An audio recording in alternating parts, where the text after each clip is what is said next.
You're listening to Wycombe Sound, online, on Radio Player, and on 106.6 FM. This is Wycombe Sound on 106.6. Fantastic to hear from Graham a little earlier on from the One Can Trust, talking about their appeal for donations rather than food. Obviously, often on a Friday, we give you a rundown of what One Can Trust needs in terms of food for their food bank and how you can help by picking up something a little extra on your grocery shop to help those less fortunate in their position. But their new campaign is to ask for donations. It's something that Wycombe Wanderers are backing, as Graham mentioned. And we heard from Jonathan speaking to Graham a short time ago. With the technology, hopefully, we'll get to speak to Gareth Ainsworth, the Wycombe Wanderers manager. If not, Jonathan will. But we'll try first. Gareth, can you hear me? Good morning. Yeah, I can hear you. Good morning, everybody. Oh, fantastic. It's brilliant to speak to you, and thank you so much for your time. And brilliant that you're sort of backing this campaign. What is it that attracted you, if that's the right word, to be supporting the One Can Trust appeal? Yeah, I don't live in Wycombe. I live out over near Reading in Wokingham area, and so it's been really difficult to stay in touch with everything that's been going on while we've been isolated over here.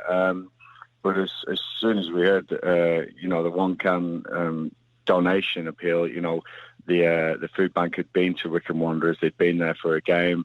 I'd intentionally gone out for a photo with them in the car park to try and push that, because I think, it's so important that we don't forget those people in our community that need support at this time. And it's not always the ones week in, week out who need support. There's people who've gone through some terrible times lately with the coronavirus outbreak. People losing their jobs, people worrying about money, people worrying where the next meal's coming from.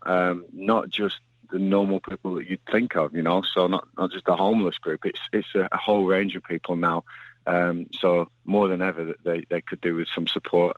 I wanted to kick it off. I wanted to almost be an inspiration for people to go, okay, let's start the ball rolling, and that's why I donated, coordinated with Matt Cecil. We tried to get something out amongst the fans and the players, and thankfully there's been some fantastic donations from fans and players and general public, and we're hoping we can keep the food bank going as long as we can.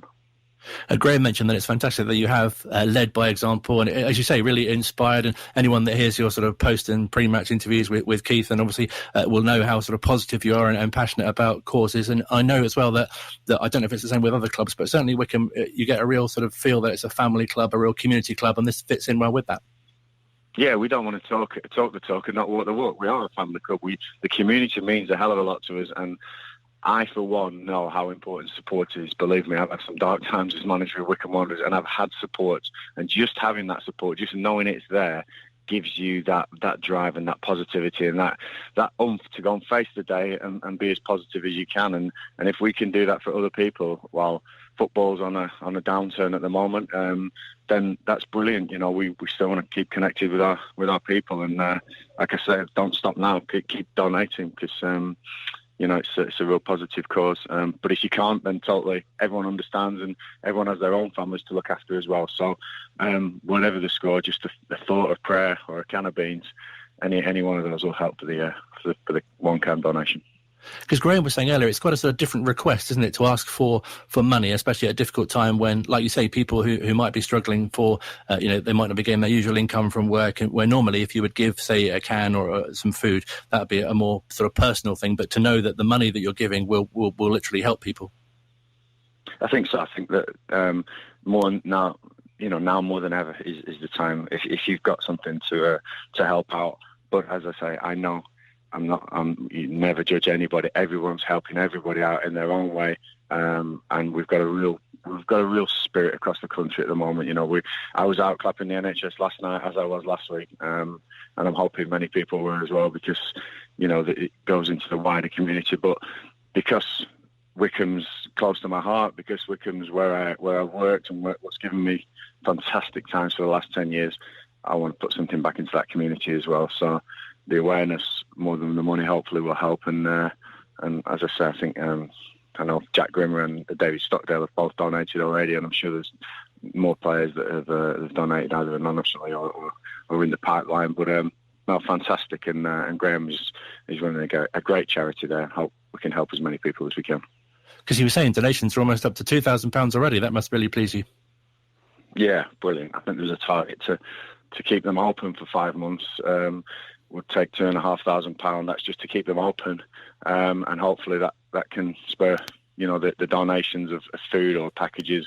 I think they were saying that the supermarkets at the moment, people are almost not forgetting to put it in, but there's just a lot more priorities now that people have got, and so the food bank baskets have been a little bit shy of stuff, and I think that it's time for people to step up if they can, and there's no way I wasn't gonna do anything, because like I say, they came to Wycombe Wanderers, they've supported us, the boot's on the other foot now, and hopefully we can keep them going, and football can get back very soon, but there's much more important things in the world than football, and we're missing it. But hopefully everyone stays healthy, stays alive, and stays distant from each other at the moment. Let's do what everyone's asking, and hopefully we can get over this quick.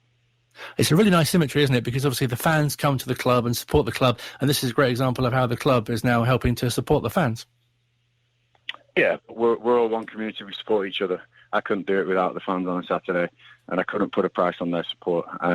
Fortunately, we can put a price on support for the food bank, and that's great.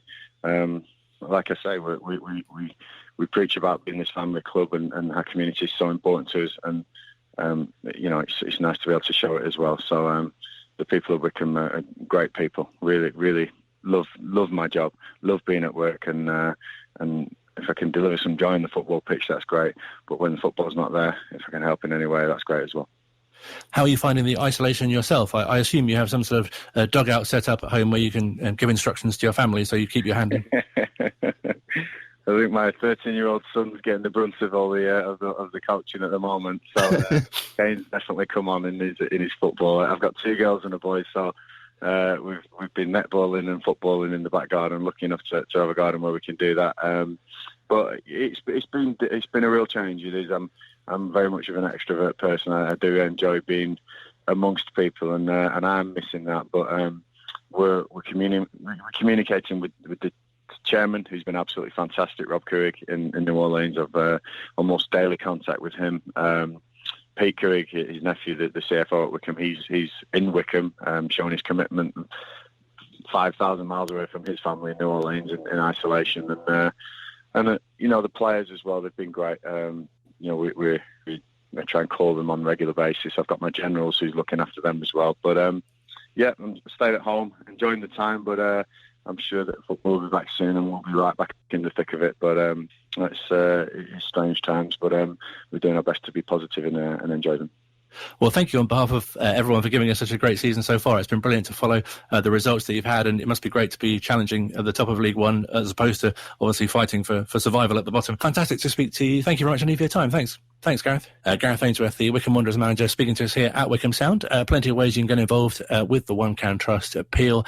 Check out the Wycombe Wanderers website. There's the Just Giving link there. And also, as Graham mentioned, on the One Can Trust website, onecantrust.org.uk. Brilliant to have the chance to speak to Gareth and get his thoughts as well after donating to the appeal as he did. A great opportunity to speak to Gareth, and also, of course, the success that the club are having at the top of the league. Gareth been at the club for over 10 years, and there aren't many managers and many clubs who have singles that you can play either.